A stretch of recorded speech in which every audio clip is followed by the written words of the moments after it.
Hello everyone. आज हम पढ़ने जा रहे हैं classifications of accounts and rules of double entry system. मतलब अकाउंट्स कितने टाइप के होते हैं और डबल एंट्री सिस्टम में इनको रिकॉर्ड करने के क्या रूल्स हैं। सबसे फर्स्ट आते हैं types of accounts. Accounts normally 3 type के होते हैं: personal account, real account and nominal account. But personal and impersonal के अंडर पर ही आता है रियल एंड नॉमिनल। तो हम 2 टाइप के अकाउंट्स भी कह सकते हैं, बट नॉर्मली लोग 3 टाइप के अकाउंट्स कहते हैं। सबसे पहले आता है हमारा पर्सनल अकाउंट।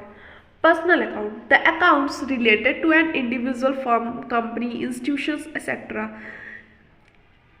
पर्सनल अकाउंट का मतलब है जो कि ऐसा अकाउंट जो किसी पर्टिकुलर पर्सन से रिलेटेड होता है, उसी के अंडर पे आते हैं personal account. Rule, personal account का रूल क्या है? Debit the receiver, credit the giver. अगर कोई कुछ हम रिसीव कर रहे हैं दैट मीन्स वो डेबिट होगा, जो हम पे कर रहे हैं वो क्रेडिट होगा। तो debit the receiver, credit the giver. Types of personal account. Personal account के टाइप कितने? Natural personal account, artificial personal account, representative personal account. Natural personal account refers to accounts of human beings. Example: Ram, Mohan, partners capital, partners drawing, debtors, creditors. जो natural person accounts होते हैं वो किसी natural person से related होते हैं, किसी human being से। एक जीता जागता आदमी होता है। कोई पार्टनर्स कैपिटल, जो पार्टनर्स कैपिटल हो वो भी एक आदमी होगा। जो पार्टनर ड्राइंग ले रहा है वो भी एक कोई ह्यूमन बींग होगा। जो डेटर्स है हमारे, वो भी एक कोई पर्टिकुलर पर्सन ही है। नेक्स्ट आता है artificial personal account. Artificial personal account, artificial personal account का मतलब है जिसका कोई फिजिकल एग्जिस्टेंस नहीं होता है, बट वो लॉ की नज़रों में, in the eyes of law, एक पर्सन होता है। For example firm, company, institution, bank, insurance company etcetera. ये सारे आर्टिफिशियल पर्सनल अकाउंट के अंडर पर आते हैं। नेक्स्ट आता है representative personal account. Representative personal account का सीधा मीन्स हमारे प्रॉफिट या लॉस है बिजनेस में। बिजनेस में जो भी प्रॉफिट हो रहा है या लॉस हो रहा है। वेजेस है, वेजेस अगर हम पे कर रहे हैं तो हमारे लिए लॉस है, अगर रिसीव कर रहे हैं तो प्रॉफिट है। रेंट पे कर रहे हैं लॉस है, रिसीव कर रहे हैं प्रॉफिट है। तो इनके ये जो प्रॉफिट और लॉस है, इनके आगे या पीछे कुछ भी एक्स्ट्रा वर्ड जुड़ जाता है तो वो रिप्रेजेंटेटिव पर्सनल अकाउंट के अंडर पे आता है। For example wages outstanding. Outstanding का मतलब है वेजेस हमने कमा लिया है लेकिन अभी पे नहीं किया, मतलब कि काम हो गया है लेकिन अभी हमें मिला नहीं है पैसा। Prepaid rent, accrued interest, unearned commission, ये सारे हमारे रिप्रेजेंटेटिव पर्सनल अकाउंट में जाते हैं। एक बहुत इंपॉर्टेंट बात कि bank account is an artificial personal account. जो बैंक है हमारा वो रियल अकाउंट में नहीं जाएगा, कोई ये जाएगा आर्टिफिशियल पर्सनल अकाउंट के अंडर पर। नेक्स्ट आते हैं हम रियल अकाउंट। रियल अकाउंट क्या होते हैं? रियल अकाउंट का सीधा मतलब पूरे असेट से है। The account of all the assets of a business whether tangible और intangible are termed as real account. Real account का मतलब ही पूरा रियल असेट्स, बिजनेस की सारी असेट्स, वो टेंजिबल हो या इनटेंजिबल हो। Cash, stock, furniture, building, goodwill, patent, ये सारी आती है हमारे रियल अकाउंट के अंदर में। रियल अकाउंट का रूल क्या कहता है? डेबिट व्हाट कम्स, जो आ रहा है, जो भी असेट्स हमारी आ रही है उसे डेबिट कर दो, जो जा रहा है असेट से, जो भी जा रहा है उसे क्रेडिट कर दो। Types of real account. Real account के टाइप्स क्या है?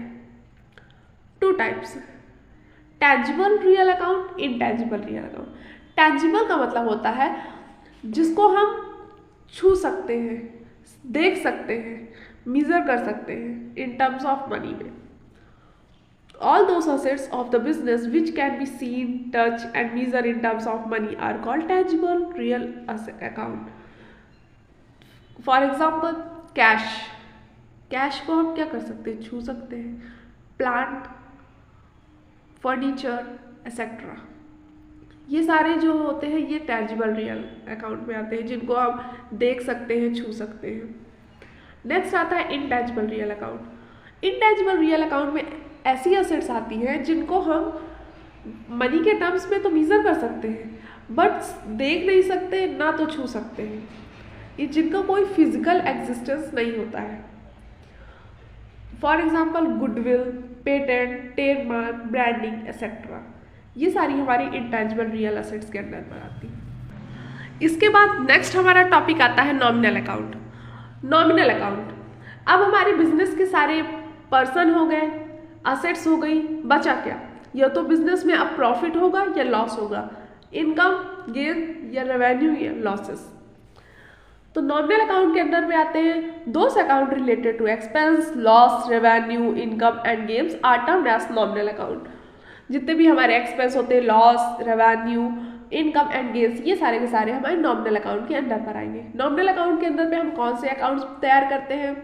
फॉर एग्जाम्पल परचेज अकाउंट, जितने भी परचेजेस होते हैं, सेल अकाउंट, सेल जितने भी सेल किया हमने सारे सेल अकाउंट में जाएंगे, सैलरी का अकाउंट बनाएंगे, bad debt, commission, discount receive, ये सारे के सारे हमारे नॉमिनल अकाउंट के अंदर पर जाते हैं।